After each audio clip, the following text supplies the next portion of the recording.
I think that's part of it. Oh, we all can. You work hard, you're going to make the American dream. Someday you will become a billionaire as well. I think people believe that less now than they used to. But here's what I think Trumpism does very well from their perspective. Trump is a demagogue. What does that mean? It means that he is smart enough, and he is nobody's fool, to recognize that people are hurting, all right? That the system is not working. Mm-hmm. So if you're in the average person and you can't afford to pay your rent or send your kid to college and you're hurting, you want an explanation. Why is that, right? It's kind of natural. You want to, why is the world the way it is? I think everybody really searches for an answer. Trump has an answer. And his answer as a demagogue is the answer that demagogues have always given. And that is, you place the blame on powerless minorities, right? In the 30s in Germany, it was the Jews were the cause of mass unemployment and so forth and so on. Gypsies. In America, there were problems at our schools. It was the gay people who were the problems, caused the problems.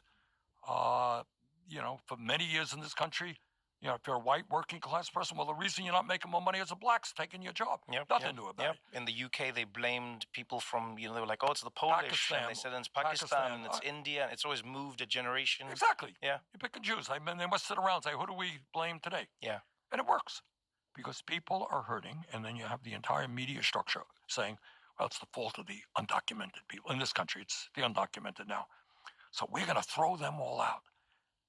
And we're going to make life miserable for them. All right, thank God, my life is going to improve. That is what not only oligarchies, but it's what demagogues do, and that is Trumpism in spades. That's what he's doing. So what he's doing. Rather than I was at his state, I wasn't only at his inauguration, I was at his State of the Union speech. Guy gets up there, gives one of the longest State of the Union speeches in history. Did he have one word to say about the healthcare crisis in America? No. Did he have one word to say about the housing crisis in America? No. One word to say about the high cost of prescription drugs? No. One word to say about how college is unaffordable? No. What did he spend his time thinking about? He spent probably 10 minutes on describing how whether this is true or not, who the hell knows? But his description was a transgender athlete in a volleyball game smashed a ball into a young woman's face and hurt her. We heard that, right? One of the great crises is what happened on a volleyball court to one young woman. Okay? And the rest was terrible crimes. And they were committed by undocumented people against young women. Okay? Because we know, and then the verbiage starts, they're not really human. Trevor, they're really not. They're subhuman people. I mean, and it's almost the language. They're poisoning, quote unquote, poisoning the blood of America. These are people who don't share human values. They're savages, I think is the word to describe it. Yeah. Well, that terminology sound familiar? We've heard it before. Yeah. All right. When you demonize a person and you make that person less than human, there's no telling what you could do to that person. And then that is, if you go after those people, that is improving life for everybody else. So that's the big lie. That's what demagoguery is about. That's the move to authoritarianism. And that is what I stay up nights worrying about. You know, when I was... I'd like to believe that we can look at examples from the past and even the present and learn and grow from them. Hopefully not repeat them. This is the underlying thought for everything else I say to you and show you next, and what you've seen before. Demonizing groups of people. As a black man, I have been aware of myself and how I am perceived by other people around me. We all are, but there is a certain inherent behavior expectation when it comes to being a black man.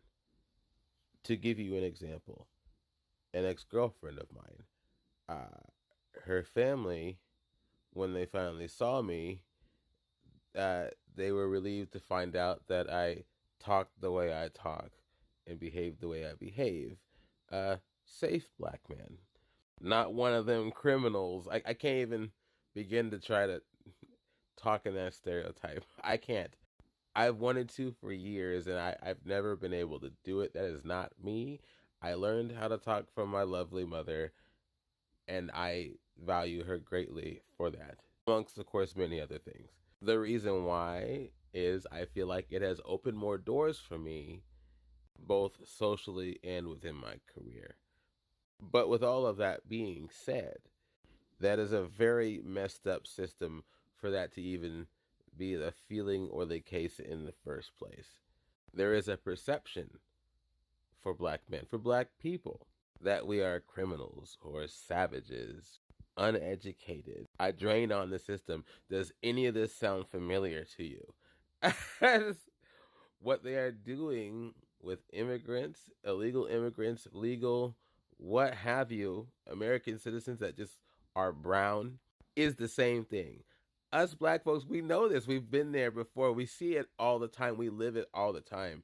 So I can't wrap my head around how people believe that rhetoric. I have such a hard time.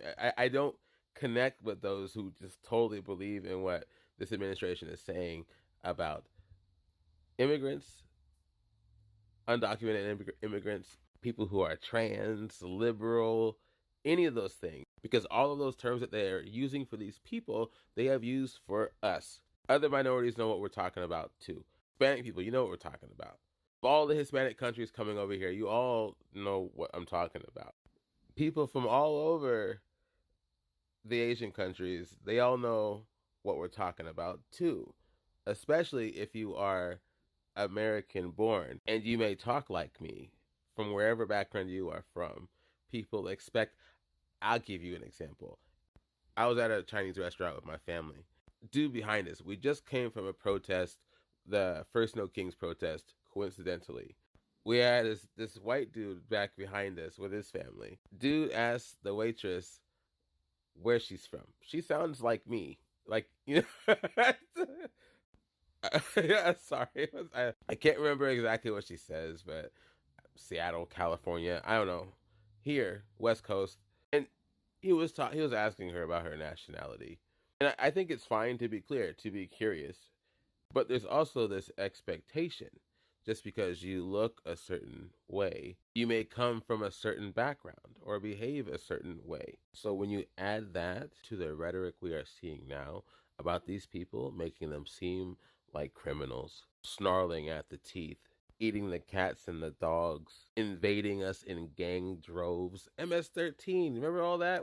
What happened to that? Oh yeah, that went along with Camaro Abrego Garcia. By the way, if you're curious, he is in an immigration detention center in Pennsylvania currently. People are being profiled and picked up off the streets.